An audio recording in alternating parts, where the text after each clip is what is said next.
સુરતના માંડવી તાલુકા ખાતે આવેલો આંબલી ડેમ ભારે વરસાદને કારણે થયું ડેમેજ। ઉપરવાસમાં ભારે વરસાદને કારણે પાણીનો આવક વધી જતા ડેમને નુકસાન થવા પામ્યું છે।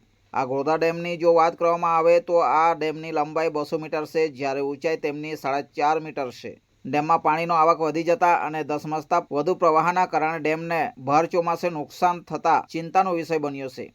જો કે હાલમાં આ ડેમની લંબાઈ પૈકી 30 મીટરનું નુકસાન થયું છે, જ્યારે ઊંચાઈ પૈકી 1.5 મીટર જેટલું નુકસાન થયું છે। અહીં આ વિડીયોમાં સ્પષ્ટપણે જોઈ શકાય છે કે કેટલી માત્રામાં આ ડેમ તૂટ્યો કહેવાય છે તે, કેમ કે આ ડેમ એક તરફ જીવાદોરી સમાન કહેવાય છે, જ્યારે બીજી તરફ ભર ચોમાસે ડેમનું ગાબડું પડી ગયું છે, જેના કારણે આસપાસના વિસ્તારોમાં ભય અને ચિંતાનો માહોલ સર્જાયો છે। જો કે આ ઘોડધા ડેમ અનેક ગામના ખેડૂતો માટે તેમજ સિંચાઈ માટે પીવાના પાણીનો મહત્વનો આધાર ધરાવે છે, ત્યારે આ ડેમની નુકસાનીનું મૂલ્યાંકન કરવા માટે સંબંધિત વિભાગના અધિકારીઓ દ્વારા સર્વેની કામગીરી હાથ ધરવામાં આવી છે। હાલ તો ડેમેજ થયેલા આ ડેમ દ્વારા કોઈ મોટી જાનહાનિ થઈ નથી, પરંતુ ડેમના પુનઃનિર્માણ અને સમારકામ હાથ ધરવામાં આવે તો ખેડૂતોને રવિ અને ઉનાળુ પાકને પાણી મળી રહે તેવી શક્યતા રહેલી છે।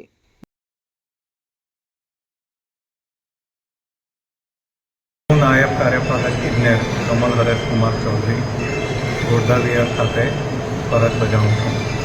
ઘોડધા વિહારના ઉપરવાસમાં ગઈકાલે એટલે કે 31/7/2026ના રોજ ભારેથી અતિભારે વરસાદ હોવાથી ઘોડધા વિહાર ખાતે પાણીની આવક નોંધાયેલ હતી, જે વધતા ઘોડધા વિહાર પરથી ઓવરફ્લો થતાં પાણીનો અચાનક પ્રવાહ બદલાતા ચકાસણી કરતાં માલુમ પડેલ હતું કે ઘોડધા વિહારના ટોપ એટલે મથાળાના ભાગમાં વર્ષો પહેલાં કરવામાં આવેલા કોન્ક્રીટ 20થી 25 મીટરનું કોન્ક્રીટને નુકસાન થયેલ છે।